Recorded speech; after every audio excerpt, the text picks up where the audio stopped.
Well, hey everybody, and welcome to episode 35 of the Pixar Post Podcast. As usual, I'm TJ. And I'm Julie. And in this episode, of course, we're going to talk about our trip to Pixar for the Inside Out Press Event.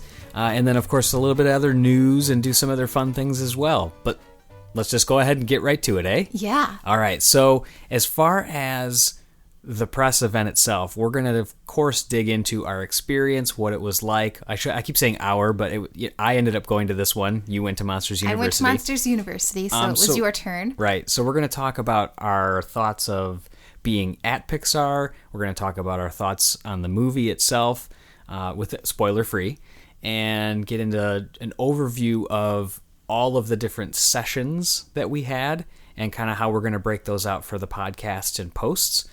But before we get into all that, let's just do a couple quick minutes on some news that's out there, eh? Yeah. All right. So we had done a post not too long ago about the music that's in the Inside Out trailers, and we thought that was a really cool post. Mm-hmm. So we just wanted to point that out. If you haven't seen that yet, definitely check that out. It lists the tracks that you've heard throughout all the different trailers, and there's one that we're still trying to figure out. Yes, it's a classical type song. It's a score type song, and we're trying to figure out what it is. So if you can I believe it's on the Japanese international trailer. Right, it's also on the Spanish one too. Oh, okay. The Japanese one has like an extra 10 seconds that I don't know if it's a new song or if it's still part of the other. So I'd play it here, but there's so much audio over the top of it, it would just come across as kind of messy.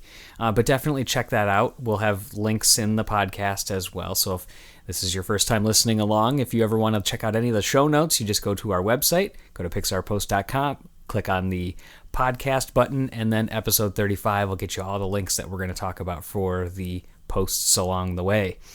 But another fun thing that came out, I don't know if it's fun, but it's actually really neat, is that Disney extended their IMAX deal through 2017. So that means we're going to see the next two releases of Finding Dory and Toy Story 4 in IMAX. That's amazing. And you know what's crazy? We've never seen... we've never seen a Pixar film on IMAX. Right, and we saw a note from 2012 timeframe that Craig Good was answering on Quora, that question and answer website, that he said that no, it wasn't going to be for IMAX for Brave. So, although we did see Brave in Dolby, which was amazing. Dolby Atmos. Dolby Atmos, yeah. Yes, Atmos was very cool. And we did, of course, a full review and write up on that and everything. And I even drew like a little diagram of where all the speakers were. I know, you were geeking out. Oh, yeah. We did a whole thing where we went and ran to the theater. We were a couple minutes behind. Yeah. They didn't want to let us in. And we saw it both ways. The opening weekend. Right. We were actually in Chicago, so... Yeah, and that was one of the first theaters that had the install. So that's why we were like, we've got to go. So that's really cool that we're going to be able to see Dory and Toy Story 4. So those are really big films, too, to be in IMAX, I think. Are they big films? They're big films. It's big because it's big on IMAX? Oh, I know, that's flew bad. over my head. All right, so actually another thing that came up today was that Brad Bird was interviewed on an NPR live show, which... good God, the audio of this was phenomenal for being like a live recording. I know, it really was. And you know what's funny? It was comical. I really enjoyed the whole... I mean, it was only like a little over 5 minutes, but I really enjoyed it. Yeah. Yeah, so we want to listen in on this, so we're going to play a clip from that. And it's awesome because you get to hear Brad do Edna Mode's voice. We'll talk about that. And then he talks a little bit about Incredibles 2. So let's just go ahead and listen to it, and then we'll catch back up and talk about our thoughts on it. Let's welcome to the stage the director and writer of the Pixar films The Incredibles and Ratatouille and the upcoming Disney blockbuster Tomorrowland, Brad Bird. Welcome, Brad. Hello. You seem to know what you wanted to do from the second you were born. I mean, at 14, you were mentored by Milt Kahl? Milt Kahl. Oh, I'm sorry, Milt Kahl. He's one of Disney's 9 old men. Right, the core animators of Disney. Yeah. So how did that meeting come about? I had done a film that I started when I was 11, and I finished it when I was 13, What? and it was about 15 minutes long, and it was animated. I sent it in. My parents said, start at the top and then work your way down, and that way, whoever says yes to giving you the time of day will be the best person you can get. So I went to Disney first, and luckily they said yes. What was it about? It was a version of The Tortoise and the Hare, but it ends up in a 5-way tie, so it's a little different. Yeah. Yeah. Who are the other ones that get involved? Well, there's a bee, there's a horse. Oh, okay. You're asking me to defend work I did when I was 13. I'm not defending. I'm fascinated. You know. I'm fascinated. I think The Incredibles is basically the best animated film of all time. And not everyone knows that on top of writing and directing The Incredibles, you voiced the costume designer, Edna Mode. I did. I was exceedingly cheap and available. Yeah. You were right there. Yeah. I mean, everyone loves that character so much. I'm sure that when they find that out, they come up to you and they're like, oh my God, you did the voice of Edna I don't Mode. do the voice, darling. No. Never. I must be paid. Take it seriously. And The Incredibles 2 is going to also happen. It's percolating. Percolating. Yeah, yeah. I mean, I'm just starting to write it, so we'll see what happens. Okay, so the thing that I absolutely love about that is it's so silly, but hearing him do the voice I know. is like so priceless. It is. It has me so excited over a film that we probably won't see until I think at least 2020. Okay, so that's your thought. So I think. Well, I actually, if I were a betting person, I'd say 2021. 2021. I'd say yeah. Okay. All right. So he mentions, I kind of broke this down in my notes. He mentions that he's starting writing it now. Right. But he could be playing a little coy. It could be something that's, the story team is already kind of fleshing out some of the stuff, or he might be working out some of the kinks, but the initial outline might be there, or he could be just really starting writing it right now. So we don't truly know, but I put it in between, right, pretty close. I put it really early at 2018, but more likely 2020 is my thought. Okay, yeah, 2020 would be my earliest, but I think 2021. Okay, all I think right. it sounds nice too. 2021. I don't know. They're going to release a movie based on how 2021 sounds. That's awesome. I do also want to note, we both loved Ophira Eisenberg, who was the one that narrated that. Yes, she is fantastic. Great voice, great pacing. Yes. Right on it. She didn't skip a beat. She just, she Right. was firing questions. They had a good chemistry together. Absolutely. So if you like that, the other thing we totally recommend is, and we'll have a link to it in our post as well, is head to the official NPR site, because they have a little web exclusive, which is an additional 4 minutes, where Brad talks about Ratatouille. And he talks about how he got pulled on as a secondary director, and everything was so fast. Within 3 days, he was in Paris. He was eating at all these top restaurants, and he was eating too much food, and all these other great, kind of fun little quirky stories. Yeah, it's really cute. But again, we'll put it in the show notes. It's definitely worth a listen to. Yeah. So there is also a Disney app that has some quizzes on it. And who doesn't love taking a quiz to test their skills and see how much they know about Disney, Pixar, whatever it may be? How much time do you spend on BuzzFeed just going through their quizzes? I love BuzzFeed. I don't know why. So the Disney Inquizitive app had a pretty big update with a whole bunch of more quizzes, and we actually didn't necessarily dig into that, but you saw on Oh My Disney that there was a quiz on Guess the Pixar Movie from the last line of dialogue. I sincerely hope that you're going to nail this, but we're going to give you the quiz live right now. Oh, goodness. And we're going to see what happens. Okay. So your first question is, this is, again, the final line of the movie, and you're going to match it up to the movie. Okay. Your choices are Monsters University. Well, don't give me choices. Let's see if I can get it. Okay, all right. Number 1, soon all will tremble before me. That's The Underminer, and that's The Incredibles. Fantastic, you are correct. Let's just go to a different question here. Number 3, I'm just kind of skipping around. We'll do a couple of them. It's good to be home. Wall-E. And are you confident in that answer? Yes, that's John when he gets off the Axiom. That's correct. Yes! All right. Let's see. Let's skip ahead here. Wow, a puppy! Oh, that one's easy. Toy Story. Yeah. That's where they pan out from Andy's bedroom window. That's when Buster comes. Yes, exactly. I would give you the brave one, but that's too easy. We'll do one more. All right. Last one. You ready? Oh, goodness. I'm nervous. Now what? Nemo. Finding Nemo. Ding, ding, ding, ding, ding, ding. Yeah! All right, so yeah, like you get into a whole bunch of them. So Long, Partner, Toy Story 3, Kitty, Monsters Incorporated. I'll do one more. I'm leaving it out there, and other people can say it. Don't say it as a response. I'm starving. We'll leave it at that. So I know it. no, you don't.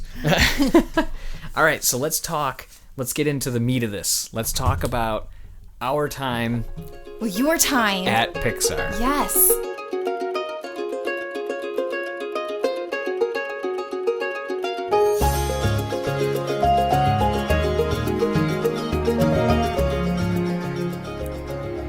The 2-day Pixar event started with a bang. Yes. Right off the bat.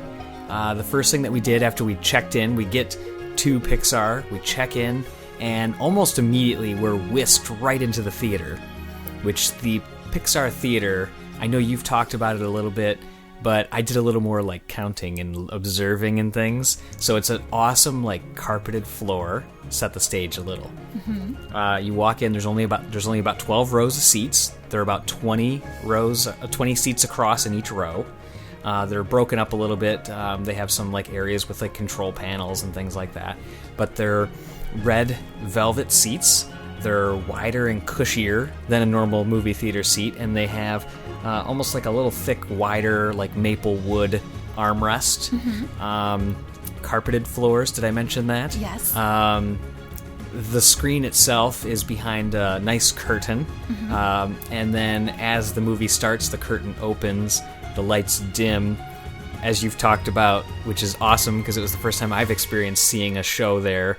Is the ceiling lights up with stars and twinkles. They even have shooting stars. And the crickets. And then there's crickets. That's audio playing. Super, super cool. I know. So we go in the theater. The first thing that happens is Jim Murphy and Andrea Warren, the director and producer of Lava, come in.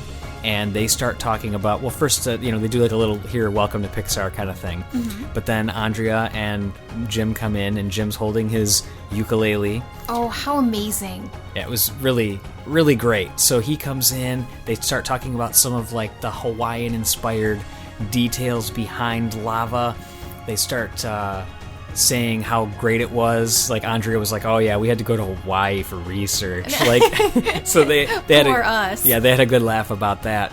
But then Jim, rips into the song. He's like, "This is the song that I sang and how I sang it when I pitched it to John when I had my initial 3 ideas." Because when you pitch an idea, you have to have 3. That gives me chills. So yeah, so he steps up and he starts, right there with his, ukulele, just going to town singing this, and it's like it was really starting to get real at that point. It was almost like that was like a little soundtrack to the event.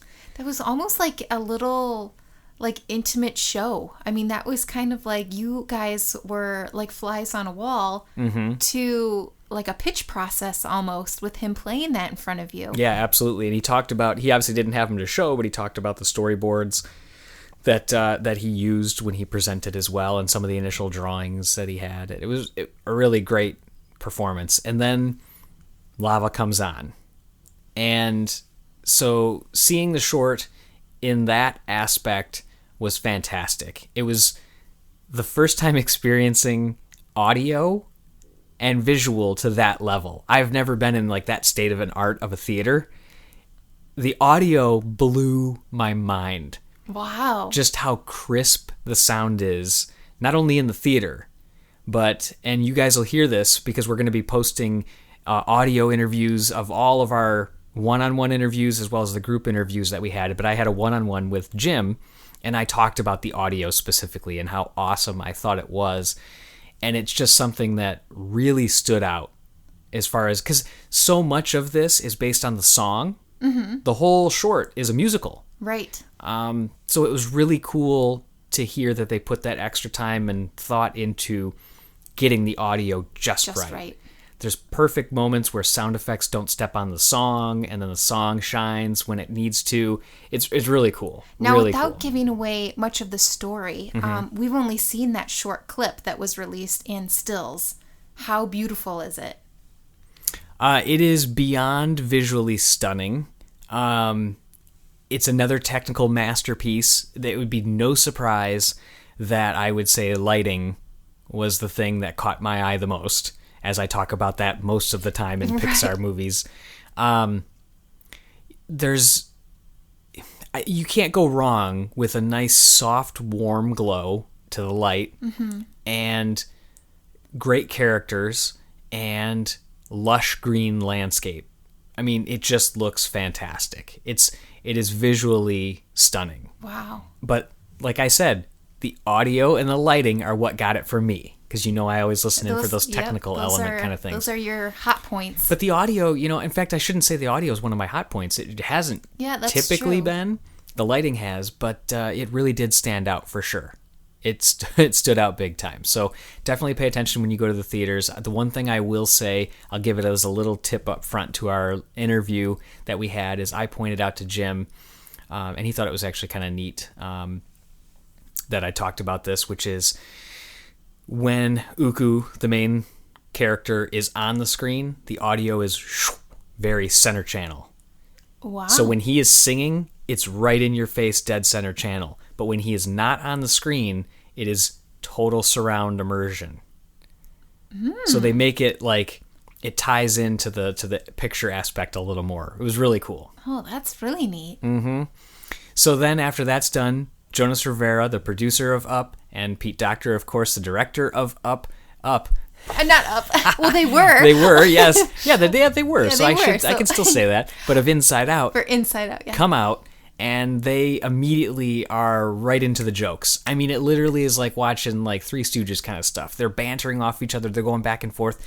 They have obviously built this amazing relationship, and we wrote this in our post, the overview of the press event that we were at.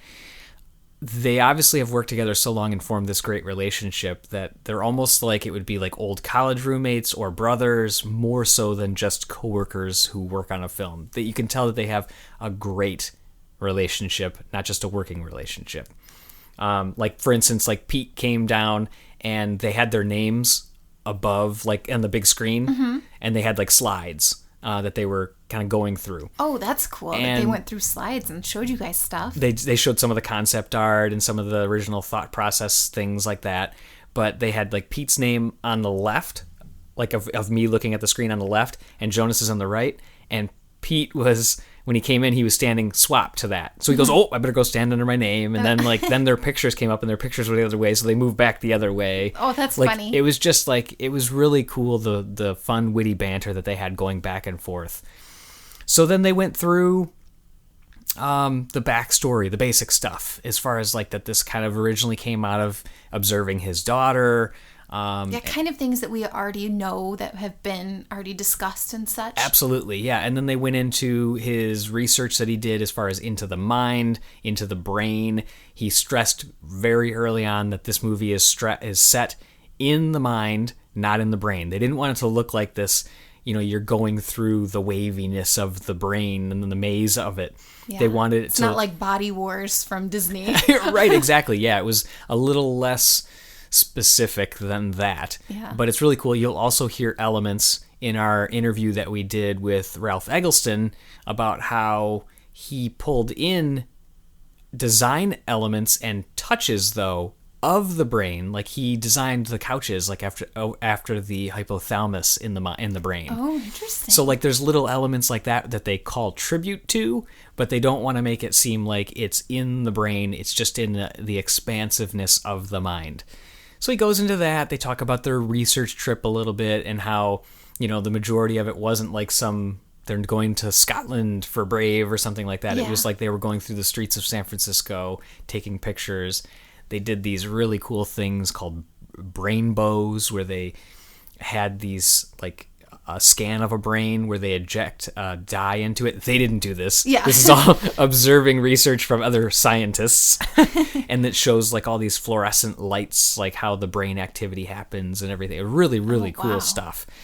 So then we get to the movie, because obviously they're not going to do a big presentation today because this is day one. The next day is all of the classes where we sit down with people from the different departments, and then we actually get to sit down with like Pete and Jonas in a roundtable type discussion where we just ask open-ended questions and then we banter back and forth. So the movie starts. It's very surreal at this point. Like, it's weird that that I'm there, I'm seeing this. And you saw quite a bit of it. Yeah, a couple days before, we were expecting to only see 30 minutes, which is what you saw of Monsters University. Yeah, so we kind of just went with that as that was what it was going to be as well. But then we started seeing notes coming in from some of the other previous screenings that it was going to be the first 56 minutes. So that was actually really neat to be able to see that much of it. And just as far as from a pacing standpoint, that puts it almost to the end of Act 2. So we didn't see the exact definition of ending Act 2, but really cool that, because they break their movies up into 3 acts, which, of course, more of those details come the next day. Yeah. But some initial thoughts on the movie, without, again, no spoilers. It's the first movie, and I told this to everybody from Pixar that I immediately saw afterwards and the next day. It's the first movie since Toy Story, the very first one, that made me think about being a kid and I guess just visually feeling that. Like they put your emotions and how you feel about something in a way that you see it and then you feel it. So like Toy Story... Interesting, like how you put that. So Toy Story, I felt it affected me because I was like, oh my gosh, all my toys that I care about so much. Because I was 17 when I saw the first Toy Story in theaters. So I was kind of at that age where the toys were not as obviously as big of a deal in my life. Right, you were going to college. Well, I was still in high school. But in fact, I was 16. But I was just thinking about it like, wow, my toys, and I feel so guilty. And like just the way I felt inside, it was very personal. The other Pixar movies are fantastic. I'm not putting anything down or aside by saying this about the other Pixar films, because obviously you know how much like I love WALL-E, I cry at it every time, and all these other things. Like, it's just different emotions hit you. It was a different way. It was very personal. And obviously it's based on personal stories, and they obviously did their job, because if they're telling it, you're feeling it. Right. And it was this just heartbreaking way, but still like uplifting at the same time, of displaying childhood and the wonder and amazement of what it is, but the struggle that it can also entail when leaving it behind. And we've seen some of it in the trailers where like her personality islands are crumbling down and all these kind of things. It's a massive moment when those things are happening in the movie, and you're feeling it. You feel the weight of this happening. Because you're brought back to you feel your own childhood, and you see it, and you're like, oh my gosh, reflecting back. You're like, no, like when parts of her are growing up, you're like, don't grow up. I know, it's... You really don't. Like, please, Riley, don't. It's awesome from that aspect. And then for us, it's a double whammy, because you think about it as we're now new parents. Yes. We have a almost 14-month-old. You start to really look at it, and the opening of the movie is Riley being born. So you really feel the weight of that as a parent right off the bat too. Oh my goodness. So I better bring my tissues. So somebody has already asked me as well, can people of all age groups get this? Like, what about young kids? Because this seems kind of heavy. And absolutely, it's not filled with any type of potty humor or anything like that, like that some movies rely on or anything like that. It is because of the slapsticky nature and the speed of the movie, and I say slapsticky nature of the emotions inside the mind. They are fantastic with comedy. And how they move and all those kind of things. I think that's what... The squash and stretch probably really adds to that, comedic aspect of it. 110%, yes. So their ability to squash and stretch, like you were talking about, like that old Looney Tunes style type animation, the old Disney style animation, is awesome and adds to that 1,000,000%. So I think that young kids are going to love it because of the fast pace of it and because of the comedic nature of the emotions. Mm-hmm.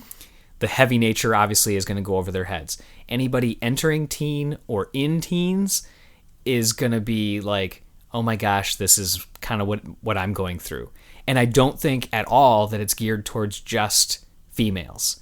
Because I didn't think that it felt so female-centric. I think the emotions being split up among the genders really made that not an issue. If it was all females, I might be like, is this only geared towards girls?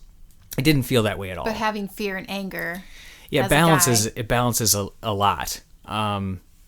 It definitely was good from that aspect. And then obviously as you get older, out of your teens and into your early 20s, and so because there's a big obviously Pixar audience there, you look back at your childhood and feel it. And then if you're adult or parent, specifically parent, you get the double whammy of your own childhood and your own growing child. So it's like, oh god, it's good. It is really good. There was a certain character I remember you telling me, I don't know if you want to really discuss it too much, that you said had you pulled at your heartstrings. And so I'll say it because obviously we know Bing Bong exists. There's more that we're going to talk about it in our discussions as well. Pixar has said that it's nice to have something to hold back, but do know that even before the movie comes out, we'll see a couple more glimpses of Bing Bong as well, officially from Pixar. Bing Bong is a special character. Not only in his design, but his voice acting. It was rumored to be Richard Kind, and it is in fact Richard Kind, who voiced Molt in Bug's Life. He was also Van. Yeah, exactly. In the Cars. Right, yeah. Thank you for pointing that out, too. Yeah. Minnie, I don't need directions. I know exactly where I'm going. He's got that really choppy kind of, in Bug's Life. I watched a Bug's Life on the way out, on the flight. And I was just hearing his voice, and I'm thinking about it. He doesn't do his standard voice, though. It's a little different for Bing Bong. More endearing? More kind of... I don't know. There's something that he does different. Because his voice is endearing, but... Yeah, he's got definitely a very friendly voice to begin with. But yeah, he's a special character. Super special. He's just... I don't want you to say too much. Yeah, but... I'm not saying a lot on purpose, and it's hard. I sound like a parent trying to... like the Bill Cosby joke about, yelling at your kid, and you sound like an idiot. What the... get your... that kind of thing. So, yeah, it's just, I'll leave it at that for now. We'll explore a little bit more of it later, but essential to the story, massive heart, and as far as, frankly, from what we had seen, I haven't even seen that much of him realistically, but immediately I realized the impact and am drawn to him. Really want more Bing Bong. He's super cool. And more cowbell. You need more Bing Bong. I do. I got a fever. And the only prescription. So I will say that's where we'll kind of leave the description of the film. It ends at a really cool part, a really suspenseful part where it cut off for us at 56 minutes. There's really... Okay, I'll say a couple more things. So there's one other part that's really, really artistic. And I haven't told you about this yet. Yeah, I was going to say, I don't remember you telling me. Nope, I haven't told you yet, and I'm not going to tell anybody because I want it to be a surprise. Okay. It's amazing, and it is so out there that it's really awesome that they did this. It's so cool. It's so awesome. Just think artsy-fartsy. has me wondering. Okay, I won't say anything. You can guess all you want because you're not going to get it. So go ahead and say what you were going to think. I was thinking maybe in like abstract thought. Yeah, it deals with that. Okay. It deals with that. Because when you said artsy, that's where I first went to. Right. Yeah, absolutely. It has to deal with that for sure. Okay. But what they do in there is really unique and really cool. Okay. And I hate to say it, but from the trailer, we already saw that sadness kind of touches the core memory and changes it. Right. But you really start to not like her after a while. At least I did, and I felt really bad about that. Because, you kind of feel bad, like she's already sulking and sad, but I'm like, what are you doing? I remember you telling me that, and you were like, I don't know if I really like this sadness character. And I'm like, I know. Oh, but she just seems like she needs a hug. Mm-hmm. I know. Oh, gosh. I'm so excited to see this film. The anticipation that has built for this is not overblown. Ooh, nicely put. It's, because a lot of times, like the hype builds about something. But, I mean, we already talked about it. We felt like it wasn't going to be overblown already leading into going to see this screening, just because it felt too real. The comments that we were hearing from Pixarians and in interviews that they were doing and those types of things, everything just felt so true and real that we're like, this has to be. And it turns out it is. So obviously, I still can't say fully what I think about the movie because there's still another 30 minutes that I still am yet to see because the movie clocks in at like 82 minutes or something like that. You'll hear that in our Jonas, Rivera, and Pete Docter interview. It's 82 or 87. I'll have to, you'll hear it. But I have to like stop myself from wanting to talk about it. And there are things that I specifically have not even told you because I don't want to spoil it. Yeah, and I asked you not to because I don't want to know everything going in. Right. Yeah, it's awesome. We've already seen some of the Easter eggs, or I've already seen some of the Easter eggs. I haven't told you about some of those. Yeah, no, I asked you not to because I love finding Easter eggs. Right. There's a pretty fun one. There's a moment, again, you'll hear about it in our one-on-one that we're going to play with where Riley is on a like Skype type device or like video chat talking with her friend, and some of the usernames that are already her friends in her friend list, we'll have to pay attention to those. Oh, I love that. So really cool. Okay, so let's talk about what's to come. Because obviously this is kind of like our first post, which is the overview of the press event. We got more detailed here as far as our thoughts on the film. I didn't want to write all those out. I wanted to leave them here so I could get my kind of natural discussion base out, and then obviously see your reaction because there was plenty of those things that I was kind of holding and not even telling you. Right. Before you get into all your technical posts. Yeah, absolutely. So some of the other things that we're going to talk about, we had sit-down sessions with Angelique Reich, which, by the way, we were super excited, and that was our first technical session that we had on day 2, where she talks about the lighting. And as I talk about the sessions, I'll give a brief overview, but just know that each one of these, we're going to have audio from these that are going to be in upcoming podcasts as well. So everybody listening to this, you're going to have a lot of content to absorb about this movie. So a note about the lighting, just a quick thing, is that Joy, they wanted to point out, is a light source. And that was a massive technical challenge, especially from a... I wonder if that was the Yeti's cave of this film. Oh, you do love that. I love for anybody listening, the Yeti's cave is something that Pete Docter talked about in Monsters Incorporated on the director's commentary, that it was like this impossible technical feat that you feel like you can't overcome. It was the snow. The snow on Sully's fur. The snow on Sully's fur and how it moved in the wind and all those kind of things. It was this massive technical challenge, and then how they overcame it. They've called it a Yeti's cave. So there was a couple things that they talk about. Like another one is that Joy and the emotions have like this champagne bubble type skin, like as it erupts. And that was something that they almost had to get rid of. They spent a long time on it. You'll hear about that in our discussion with Ralph Eggleston. I got to stop getting ahead of myself. They spent a long time on that. They were going to scrap it. John Lasseter saw a clip of it and said, make it happen. Not just for Joy, but all the emotions. So then, like, the joke is you can hear all the bodies hitting the floor in the meeting room when he said that. So joy is a light source. That was a big challenge. We talk a lot about that. And in fact, I had a one-on-one as well with Angelique where we talk about that a little bit more and the geometry light that helped create joy as a light source without ruining her shadow and shade.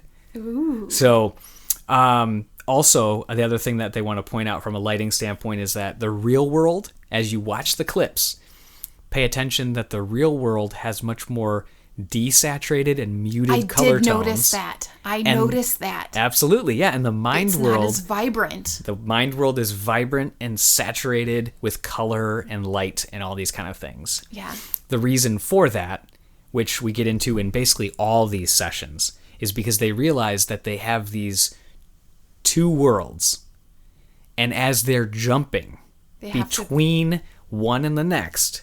They needed to do as many things as they could, they learned early on, to help the audience know what world they're in. Because in all the shots, you don't necessarily see all the characters to define it. So you need to know on a subconscious level in your mind which world you're in just by seeing it visually right off the bat. So that was something from a lighting standpoint that they spent a lot of time on.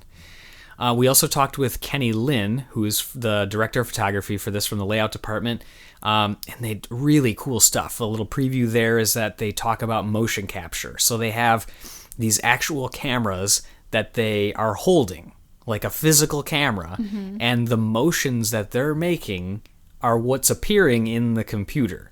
Motion capture is unbelievable. Yeah. And how they use them in this film is like... mind-blowing. Right. So I talked a bit about that, like how one of the actors, I'm calling it an actor because really the camera person is an actor as they're acting out the motions. So there's a spot where it's Riley's point of view, looking out her eyes, and she steps down off of a curb in the movie. Well, then they show in this behind-the-scenes footage that Kenny shows us, the camera operator holding the camera standing on a ream of paper, and he steps down off the ream of paper, acting as if, then you see the motion of her eyes in the camera. It's really cool. So it matches their human movements to give it that even more real and authentic feel. Wow. In the movie. So then we also talk with the co-director, Ronnie Del Carmen, and story supervisor, Josh Cooley. We go through, in that one, a quick overview, a great real pitch with storyboards. So it's awesome. We walk in this room, they've got all these storyboards printed and pinned out on the boards. They've got love the story. Yeah, so they've got like the sticks and they're pointing to them, and the two of them are acting out the scene. Really cool there. So you'll hear some of that and kind of some of the ups and downs. I can't wait to hear that part because that was my favorite class for the Monsters University Press Day. I love this, seriously. I know you, Kelsey Mann. I love the stories department. Like, it has me so... That's yours. That's mine. Lighting's mine. Yours is story. Yeah. Yeah. So we also got to talk with the Eggman, Ralph Eggleston. Super excited about that as the production designer of the film. I requested a one-on-one interview with him and was granted that. So not only do we have our group session, but I have a one-on-one with him as well. Which was amazing because you have been a fan of his work for... decades. Yeah, and I told him this too. I told him that I requested the interview with him because I love his mind, and I said because he's a true artist. He's like really eccentric. He's really out there, but you can tell when he puts his heart into it, he's really involved in it as far as like wanting the best for the film, wanting the best for the product.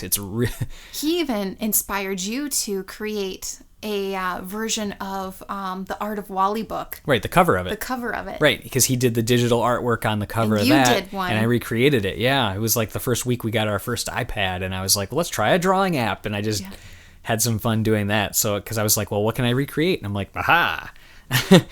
So then I'll speed up a little bit here. So we talked to Sean Krause, and Victor Navone, who were the supervising animators on this, as well as Jamie Rowe, who was a directing animator, and Tony Fucile, who is the story artist. They kind of brought that role in. Tony, literally, I couldn't get over his resume. I mean, he was the lead animator on Mufasa from Lion King. He did the first kiss scene between Jasmine And He's done a lot of Disney work. A ton of Disney work, and it's great to have that feedback in here, and you guys will learn a little bit more about his special role on the film. He is a Pixar employee. He's not like a contractor or anything like that. But really cool stuff about his involvement and his role and how he brought some of that Disney touch in the animation style, especially for the emotions of that stretch, having that experience. Because so many of the Pixar animators, they live in the defined world of a plastic toy, which does not stretch as much, and those types, a car, right, which can't do as much. So it was really cool that they had that insight, and that his eye came into the absolutely, film. yeah. And I had a one-on-one with Tony and Jamie, so I got some really great insights. I was honored to meet both of them, for sure. But obviously Tony was just like, from a history standpoint, it was wow. Yeah. Just a quick little quiz. They gave a fun fact in that meeting about the animation. Oh, goodness. I'm being put on the spot a lot in this podcast. You are. In 1 week, how long, in terms of time, how much footage does an animator complete in 1 week? In 1 week? 30 seconds? 3 seconds. 3 seconds. That's what I knew. It was very short. I knew it was really short because we learned something like that in the Monsters University one. Oh, did you? Not that it obviously retains since I said 30 and not 3. Well, that's all right. So, and then obviously we had our roundtable with Pete and Jonas, and that was a mind-blowing experience. Obviously seeing them the day before was great, but walking into the animation area, because I'll set the stage before we play the interview as far as where it was. It was in a little animation quadrant. There's Jonas's office. There's this giant picture of Inside Out concept art with Bing Bong. There's a war room right next to that has all the boards where they pinned up all the stuff and started like whiteboards too, where they were drawing little things and having ideas. So they put us right in the spot where like the original right in the heart of the animation department. Yeah, and where the original concepts were coming from for this movie. That's kind of neat that you guys weren't in a conference room. Right. And their conference rooms are awesome to begin with. Oh, yeah. But it kind of made it more alive. Right. So you will hear a couple things in this from the audio standpoint as well, where you'll hear clicking a lot. You'll hear click, click, click, click. And that's because the doors, they have those keyless entry. So as the magnet from the door unlocks, you'll hear that. So if you hear the clicking, it's not something that is, on our side, or it's not on your speakers. It's nothing doing funny. You'll hear that once in a while. Or people walking by. You'll also hear people walking by, like they do like a hello to Catherine Serafian at some point. Oh my gosh. Yeah. So I would have been so excited. All right. Well, since we mentioned Catherine Serafian. Oh yes. Before we get to the your so roundtable, I have an ache in my heart that I did not do something. The very first Pixar person that I saw when I entered the building on day 2 was Mark Andrews. And he was, and anybody listening. Yeah, if you are a fan of us, I mean, you guys know that Brave is. Julie loves Brave. And I really think Mark Andrews, I think his personality, and I just think he's very electric. And right. I just find him very engaging. I was going to say, you always say engaging. That's the first time you've said electric, and I like it. Yeah, he is. He's he's like loud and boisterous. It's contagious to me. And I got a little nervous and awestruck seeing him in the distance, but part of that was because I literally wanted to run over and just gush about you loving him so much. But then that comes across as weird. Well, I still wish I did. He was leaving the building at the time. Like he was like kind of like crossing and going outside. And I was like... I have a lot of admiration and respect for him. So cool little fun fact.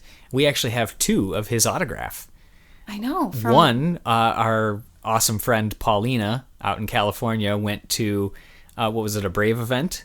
It was for the Oscars. It was that's before right. the Oscars. That's right, the Oscars. And she got his autograph and sent it to you, me. knowing how much you love him. I know. So cool. It's awesome. And then the second one that we got happened to just be in like a bulk of things that we won as a charity auction. Yeah, for Pixar. Or no, that one was just like a couple months ago, like 6 months ago. Mm-hmm. It was another artist like helping the Philippines type thing. So tsunami and stuff. That's right. And typhoons. Yep. So that was that's really cool that we have so many Mark Andrews things for you. Yes. But I really do feel badly that I did not go over, and I wanted to purposely just get a picture of myself, like a little selfie with him, just so I could send it to you and make you jealous. But all of this was happening in my head so fast, I was like, I don't know what to do. I geeked out a little for a minute. Oh, well, thank you. Yeah. I'm glad you restrained yourself, but... Yeah. All right, so let's... okay, so as far as setting the stage, too, so we come in, there's like... it would be the equivalent of like 2 fold-out tables put next to each other, forming a big square. Mm-hmm. And there's probably like 7 press people, and then Pete and Jonas. Pete and Jonas are already sitting at the table. They're sitting facing outward as we're walking towards them into the little quadrant, with their back. The concept art is right behind them, and I immediately like step on the gas so I can walk quicker, and I go right next to Pete. I sat right next, so like literally my right knee was almost touching his left knee, kind of thing. Set my audio recorder down and just like sopped up the drool. And you know, it just started there. Like you talked about when you went in the meeting with Dan Scanlon and Corey Ray, it's you sit down and it's open-ended questions. Yeah, they're just like, okay, who's gonna ask us a question? Right. So, well, let's go ahead and play the interview here. We'll listen to this, and then we'll talk about some of the other Pixar sightings that we had and other people that I met, as well as some of our thoughts and feedback from the interview. We certainly hope you like this as our part 1 of many in regards to the Inside Out event. That's a good name. I have a quick question. Yeah. I'm wondering how much the movie changed from the initial idea that you had for it, or if it was pretty close to what you imagined it as. Well, compared to Up, it was like exactly. So Up, I think we started with floating city and princes and things and weird. And then it became an old man who flies his house to South America. This one, the basic concept was the same. My initial pitch to you guys was emotions as characters that live inside of a kid. And even, I think I wrote like an example of kids going to raise their hand at school and fear is like, what are you, crazy? Don't do that, dude. We'll be embarrassed. And then... You know, so just all the voices that happen in that simple situation. But we didn't have the plot. I guess we also kind of early on knew that we were going to deal with the sort of growing up story. Yeah. I mean, you pitched it as a sort of an observation of your daughter, which then we knew, like, okay, that's cool. That's truth and emotional. And this idea that I sat forward on, which was this, what if we told a story of a little girl, but she's not the main character, she's the setting. And that made us go, whoa, that's cool. Yeah. So these big pieces that are still employed in the movie were there, but to Pete's point, there was a lot of writing and plot and who's who says what. And that's where you get people like Ronnie and Josh and Meg we worked with and Michael Arndt. We kind of embarrassing riches that we have at our disposal here. These amazing people who come forward with idea after idea, knowing that 9/10 of them are going to get tried out and thrown away. Right. Sort of exhausting. But everyone, I mean, the story changed and evolved, although, we brought in Bill Hader, he helped us write, Amy Poehler came in and wrote with us, and the story was kind of figured out with Amy, but she just helped with the voices and how they would phrase things. So it's I don't know, the movie's never really done until literally like 2 Fridays ago when we finished it. Yeah. But it's kind of live the whole time. What did your daughter say about the movie? She hasn't seen the whole thing when it's been done. She saw it along the way, and she was kind of like, good movie, Dad. Our kids are like totally unimpressed. Yeah. They come in here. Watch Up? And my kid's like, no, we want to watch Lego. Okay. They come in here and ride the scooters and eat the candy, and they think that's what we do. They do think that. Is she going to see herself in it, do you think? Is it personal to her?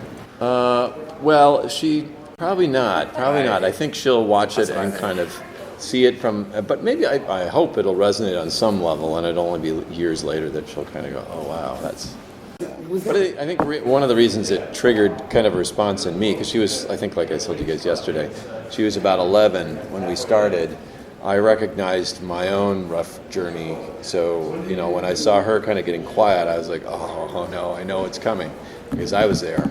I had a rough time in junior high myself. And so, in part it's based on her, but it's also based on personal experience and all of that stuff too. So there go the loud animators. Hello, animators. I love it. We actually wanted to sit in here so you guys could sit. Like, this is the pod where we sat and waited. We didn't want to throw you guys in a conference room. Those are all the whiteboards where we put numbers up. That's our animation footage. Yep. Nobody cares about it, but I do. So yeah, when was the moment along the creative process of making the film, maybe it was in the beginning, maybe it was toward the end, that you were just most excited about letting people see this film? That's a good question. It kind of would go in cycles for me. At the beginning, it was like, oh, this is going to be great. And then the honeymoon's over and you're realizing that this is a lot of work. And then you'd hit these little peaks and you'd be excited.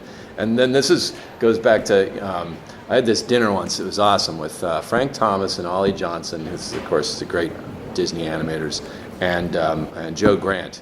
And we're talking about ideas and films that were out, and everybody was like, yeah, there's this, but it's lousy, and there's this, but it's lousy. And Ollie goes, aren't there any good ideas out there? And Joe laughed and he said, they're all great ideas till you have to tell it to somebody else, which is totally true.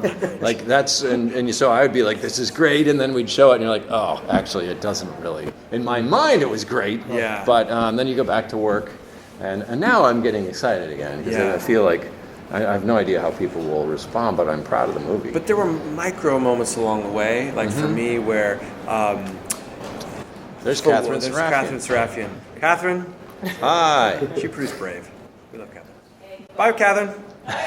Where, like, for example, Ronnie Del Carmen, who you'll meet, I remember, because we lived with it so long and just this great idea and starting to, this small group of 5 of us kind of kicking things around. And Ronnie boarded this little bit with a little girl walking to school. Oh, yeah. And that's cool. He just illustrated, it's just beautifully. She's walking to school and she's happy. And she's like saying hi to everybody, and then she got to school and something happened. I don't even remember. Some kid was mean to her. Her friend didn't sit with her, and then she walked home from school completely sad. And there was something in the way he boarded it and drew it that I was, for the first time, like, oh, I see it. I see it as a movie. Yeah. Not like, I can't wait. Like, let's show it to everybody. And they're like, no, let's do more and change it. But so there's a million of those moments, and like maybe seeing the dinner scene that you saw for the first time when you see it through the woods or through the weeds, and some of the things that with joy, and I don't know, where you see the potential beyond the idea, and that's so at every level. Like, you see it in story, you see it in the art department, you see it in technical, you see it in animation, and that's almost like you come to work at least once a week, something like that happens, and gives you fuel, to keep going. That's how you do it for 5 years. That's how you do it for 5 seeing years. Cool stuff from people. Right. So in Monsters U, Corey Ray kind of talked about that there was this scene where they wanted to incorporate Sully and Mike's parents when they were kids, but eventually it came down to it was slowing down the story too much. There's no way to make it work without spending way too much time. Was there any moment like that, or a scene that you really wanted but had to cut out based on either time or it was taking too long to develop? There's one that I loved. You saw that, right? The music Oh, one? yeah. So we boarded a whole thing based on the idea that music needs to be understood in some part of the brain. Like, if you watch your dog when you're playing music, clearly the dog's just hearing like noise, right? But for us, it means something. So there's probably some center of the mind That's funny. that interprets music, and joy and sadness go through that. And as Joy is talking to sadness, her voice becomes like a violin or something, or like they become music themselves, and it was really cool. And then shapes would form, like as they would speak, it would form these cool shapes and things. So just from an animation standpoint, I was super excited about that. But it ended up being too similar, pretty obviously, to Abstract Thought, which was probably more like basic. So we cut that out. But there were other cool ideas. Like we thought, well, they should head down the Boulevard of Broken Dreams. Right. We had the Secrets Vault. The Secrets Vault, where all secrets that Riley knew about were locked up, and they weren't supposed to get out of there. They got out to be dangerous. Yeah. So. And then how far did that idea get before it was? That one we boarded too. But it's a hobo. A lot of these, the imaginary friends. Well, that sort of evolved. I guess. It did. But that was this funny idea. it was her drawings. It was Riley's drawings. She had Mrs. Scribbles. Like Mrs. Scribbles, and they're like, if you draw like the sun in the corner of your thing with the thing, and it would float around, and it would be totally fully animated Pixar style, but a kid's drawing, like, joy, you know. We were so excited about that too. We thought that was, but you know, it made no sense. But the story leads you at some point. Yeah. Do you have daughters? I have 2 daughters. Yeah. Mine 9 and 6. I have a 3-year-old son. So, yeah, and Ronnie Del Carmen his kids are out of college. So the 3 of us would spend a lot of time comparing notes and looking through the lens of like a parent, and you know. You can borrow mine anytime. Oh my God. I would come into work. I learned a lot because I would come into work like, guys, I'm exhausted. The girls had nightmares all night. I couldn't sleep, and they'd say like, oh, what I wouldn't give for that. I'm like, what? Those days. Yeah, tell me a lot about. Doesn't happen anymore. The theme of film is like, that's growing up, and there's nothing you can do about that, and so forth. And so, I think that's what Joy's I'm dragging mine to the movies until I'm 11. How old? She 11. Oh yeah. Okay. New York. My niece is 11, and I was wondering when I was watching this yesterday, it feels like she's always like buried in some kind of phone or tablet or something. But I noticed you guys seem to like purposefully not use a lot of technology to tell the story. It's interesting. Was that on purpose, or somebody else said that too? Maybe it's just because we're Luddites. I mean, she does talk to her friend and on Skype, or whatever we invented, the Skype surrogate. Yeah. But I think, my kids, when they were up until recently, didn't have phones. So maybe that's, I guess a lot of it is like, these sort of scenes are really boring, just sitting watching somebody type or whatever. So we tried to make it more active. I think it is interesting. I think we're parents on the border of that generation, right? Yep. I mean, when I was I didn't have my first email was here at Pixar. 20 years ago. I had, And so our kids are a little slow. But I think kids. How old's your niece? She's 11. Yeah, 11. Probably at least 16. So right on that border now, every kid is going to have it. But it's also, I don't know. It wasn't intentional either way, other than just what the story needed. But maybe it's a little bit how we see the world or want to see the world. Like we're so sick of everyone looking at it. Well, that's the thing. I mean, that speaks to a lot of this conversation to sort of the guts of the movie for us, and why it was easy to get behind it and spend so much time on it. Is that it's like these are emotions, and we thought that was really fun to personify and make sort of our version of the Seven Dwarfs. But it was easy for us to look into it because we drew the analogy they're like her parents. Mm-hmm. They're this team of advisors that she has, and like a parent or an aunt or an uncle, like you do your best to guide, but you can't control. Yeah, even when you think you can, like Joy and kids still may or may not listen to you.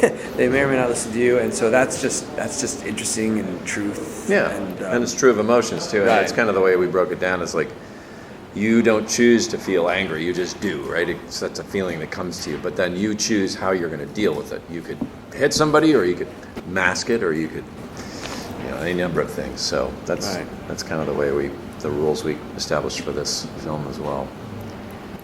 So one of my favorite movies is Dumbo. I love the Disney animated classics. Pete, I know how much you love it. I've listened to your director's commentary for that. Oh, cool. And I've heard you mention how those films inspired Inside Out in several ways. Can you talk a little bit about how they serve as an inspiration for Inside Out? Yeah, well, and of course, as I was talking about Joe a minute ago, was a huge inspiration. Just like mind-blowing to me this is the guy who did that. And I grew up on this film, and now I get to hear firsthand experiences. And the thing that struck me the most, because I always imagined that as sort of a mythical magic time where everybody was a genius and everything, and Joe's like, it's exactly the same. It's exactly the same now. Really? We're just dumb idiots finding our way through this by trial and error. He's like, yep, same thing. But there is a real magic to those films and a simplicity to them that I don't think we've really achieved. The stories are so basic and rudimentary and so primal, like that one especially, the sort of mother love is really strong. And so the whole story you could really get lost in the complexity of that story of all the different elements and what's happening, but they strip it down so basic so that each sequence they can just have fun with. It's really sophisticated. Yeah. I don't know how. I know, and the speed at which they worked back then, we were just talking about these things taking 5 years. Sometimes they would, as you know. I think Peter Pan was in and out of development for 12 years or something before it finally came out. But Dumbo came along and was released within 3, I think. Right. From when Walt first gave the little book to Joe. So I don't know. There's a charm and a grace to those films that we look to, and they're just so mysterious. I mean, here you've got this lab of artists and technical artists here at Pixar. They can figure out to do anything you want to do and get it to the screen. And really good brain trust story writers, directors, artists. We sit and we watch Dumbo on film, and it's sort of like this Da Vinci Code of like, how did they do that? How does it work? It's so good. Yeah. So we look at those films a lot. And not a day goes by that we're not talking about those or breaking those down and thinking about it. And that's kind of the feeling we're after with these films. I'm not saying these films are there, because I think you're right. Like we've not achieved that, but I don't know. We hope to flirt with it, you know. I think one thing that your films, Pete, have to do with Dumbo that you just kind of mentioned, like your films seem to inhabit two worlds of ultra realistic and also ultra kind of like silly or ultra imaginative, you know? And I think Dumbo, the way you were describing Dumbo, the core mother love, but also you can just have all these crazy gags and the dreams and stuff. Yeah. But could you talk about kind of inhabiting that world? I mean, the Up as an example, like it's so realistic, it's so even more than other Pixar films, but it's also like there's dogs that fly airplanes, and sure. and Inside Out is more of that thing of the dual citizenship of the silly and the realistic. Yeah, and that's something I learn over and over. Like with Monsters, with Up, you know, the further you just go off into like this should just be fun, and I don't really have a good reason for it, but it's awesome. Yeah. The further you go that way, the less the audience connects. Yeah. So it's almost like as you create it, it's so counterintuitive because it just seems cool. This could be so cool. This could be cool. And then you get there and you realize, oh, there's nothing for anybody to hold on to in terms of truth. So like you just said, you gotta. Every time we end up stripping back to going, okay, what is this really about that is about me? So it might be about monsters or flying dogs or whatever, but I have to recognize myself somehow and the problems that I'm experiencing in my own life. And then you can, once you have that, you can get to silly, fun stuff, but it always has to have a real life truth, I think. As a matter of fact, you have that, you can go even further than you think. I mean, the flying dogs, I thought, is a pretty good example. It goes pretty far. Yeah. But, you know, there's enough, hopefully, emotional core to the movie that the audience lets you go there. Yeah. They let you know if they don't. Yeah. Boo. Yeah, boo. They usually don't go boo, but they do. Like, we've had a couple test screenings along the way. And you know, internally, they don't boo, but, you know. They will tell you. They tell you, you know. Usually the audience tells you just by, like, you know, they're restless. Yeah. You can tell they're just not engaged and connected to it. So, yeah. And there's a part of the movie which you also show the brain world of the parents. Would you be showing that a little bit more? Speed that one. Maybe. It's very. May or may not get to go back there in the last act. She was engaged. How long is it? Yeah. With credits, I think it's like 92. Yeah. What is this? 92. Yeah. Like 87. I think it's 87 with the body of the film. Yeah. So you're talking about the emotional core. So obviously this is a film without emotions, but what do you see as being like the real emotional core there? Well, I hesitate to get too deep into it because you haven't seen the whole thing. I don't want to give anything away. But I think it has a lot to do with how emotions work in the most important things in our lives, and that's human relationships. And a real turning point in the film was at a point where I was like, this is not working, I'm going to get fired. We've worked for 2.5 years on this, and I'm nowhere. And then I sort of had this epiphany that the people that I feel the closest attachment to are, I've had good times with them, but there are people that I've been pissed off at or sad with, that we've suffered loss together, that we've been scared. I've been scared for them. Like, the emotions in our lives are really the things that bring us together and connect us, and that's what the film speaks to. So speaking of some of the emotions, in early concept art that we saw, Ricky Nierva's work had the emotions almost looking like some of the Dream production workers or the Forgetters. So how did they eventually evolve into who they are today? Well, at the beginning, what we did was to just write up like a character description, almost the way you describe a person. And I would say, Fear is a guy who feels very confident until the smallest thing makes him freak out like crazy. Anything I could think of that was not physical, just more kind of a psychological profile. And then we had a bunch of different artists, Ricky, Ralph. We had folks like Richard Thompson, who does Cul-de-sac. Right. We had, who else did we have? Well, Albert Lozano. Yeah. Our character, he ended up being our character art director. Right. Chris Sasaki. Right. So they all came back with like thousands of drawings, and we literally, there was no square inch of wall space left in the art room. It wouldn't just be design, it'd be like, even through stories based on your character profiles, like Andy Griffith, the Mayberry. Don Knotts from the Andy Griffith Show, or some stills from 12 Angry Men for anger, and just started to who are these people? Real life actors. Joy would have Bugs Bunny, meets Amelie or something, just starting to figure out who they might be and then what they look like. Yeah, it's really cool talking to Ricky the way he approaches character design, because I feel like it's really close to caricature. When you watch him do a caricature, and he and Teddy Newton are just savants at this, they don't look at you and draw you. That's like illustration. He'll kind of study you, and then he gets a mental image, and he draws from that feeling that he has. And I think character design is kind of the same way, where he's trying to internalize it, come up with a strong concept of who it is, and then it comes out somehow magically. Remember he drew you once? He did a 3-second eyes closed caricature of you. Yeah, he literally closed his eyes and went like this. And it's the funniest drawing. Oh my gosh, it's me. It's crazy good. So were you able to roll up your sleeves and animate on the film at all? No, I got scared. Because they rewrote the software between Up and Now.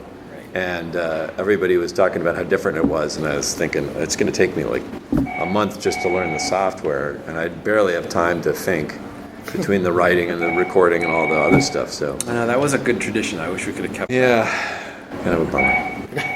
How do you come up with the girl's name, right? I think Ronnie named her. Ronnie, I think so. And then this is just cemented it. We were at we went over to the Walt Disney Family Museum and asked if we could have a couple of 2-day offsites over there, and they let us use their conference room.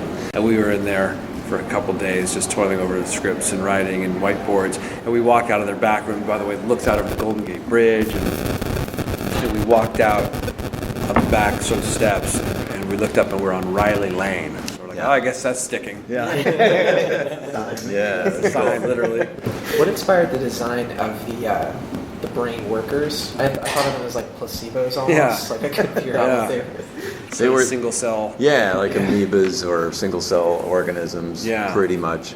I mean, I think we said yesterday, we tried not to do the brain or the mind, but there were little influences here and there, even the way the shelves of memories are stacked. They're kind of like the folds of the brain, and some of the textures here and there. But we tried to keep it all very subtle. But those guys were fun. I mean, it's a big place, and there's a lot of locations and trains and probably jobs. And so what was your rule? So anything that was sort of a task would be a character, forgetting. So in real life, it's an electrochemical process.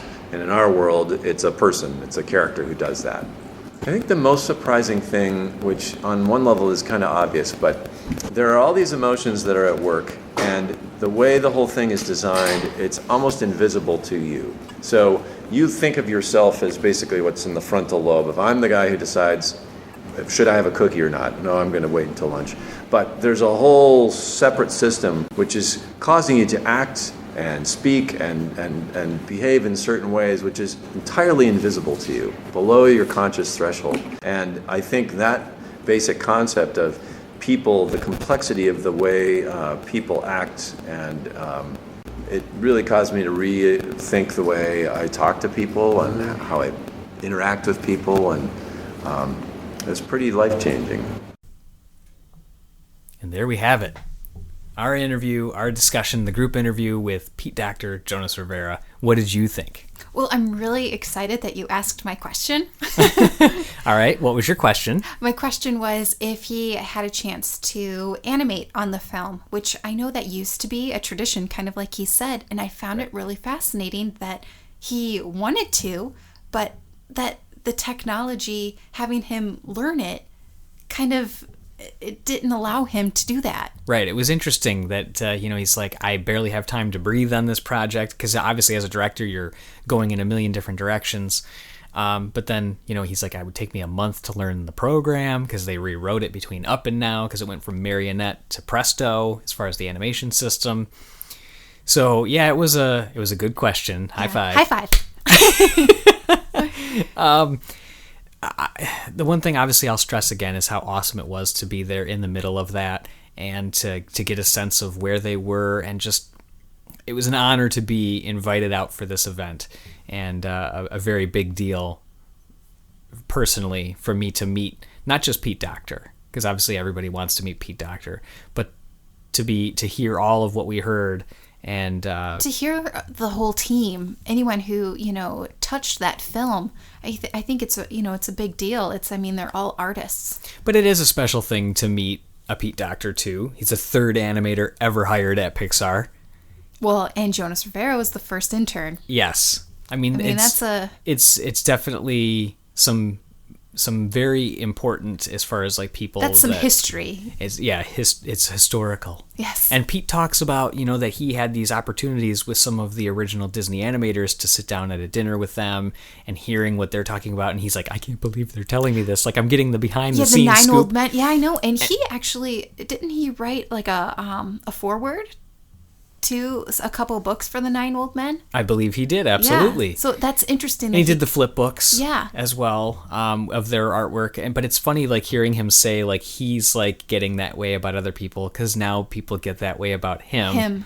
And, he's going to be having these dinners, imparting this big knowledge and all these kind of things one day. Oh, that's so... It almost gives you chills when you think about that. It's really cool.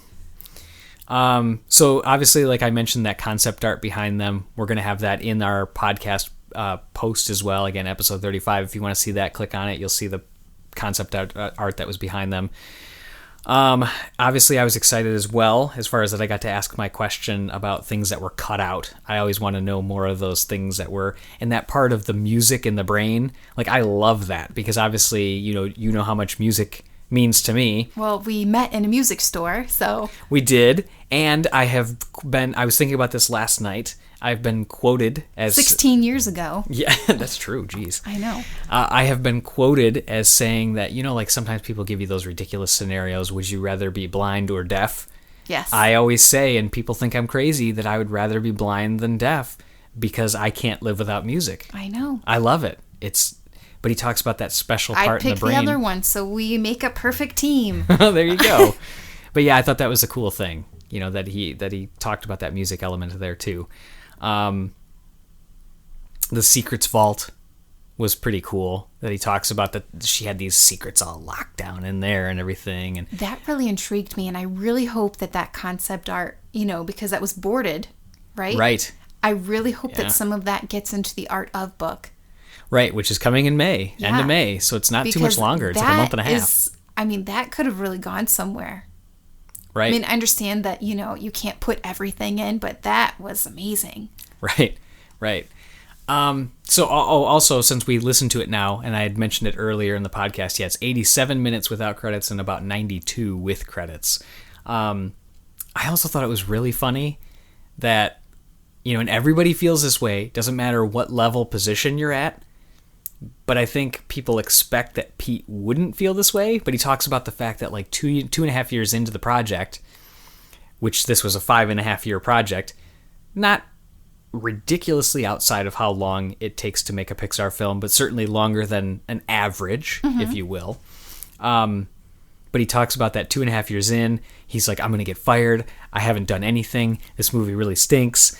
Like, it's real.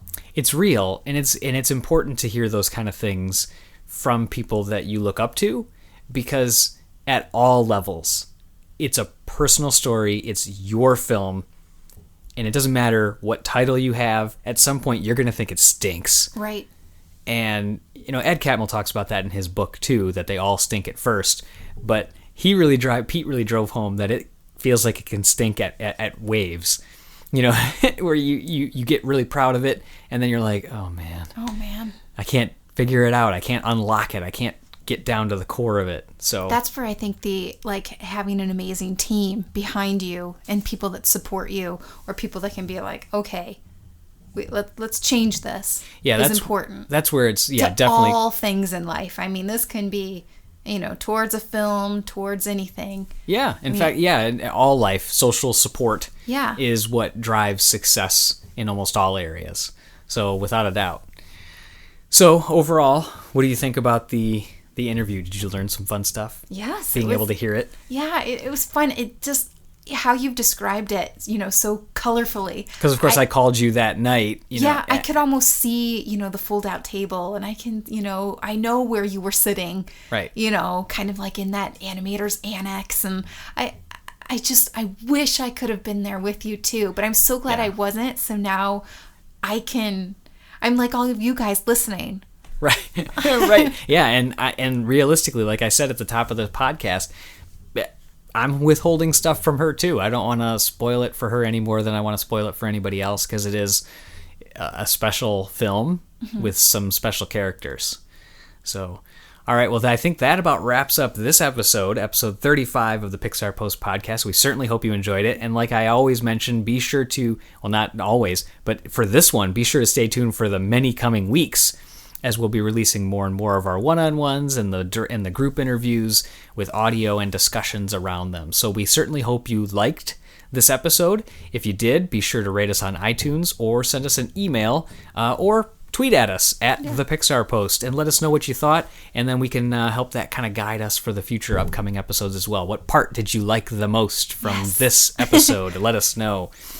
We're also going to be having another contest coming up. So you guys are getting the first listen to this. Yeah, the first little sneak peek. Yeah, and it's an Inside Out related type prize.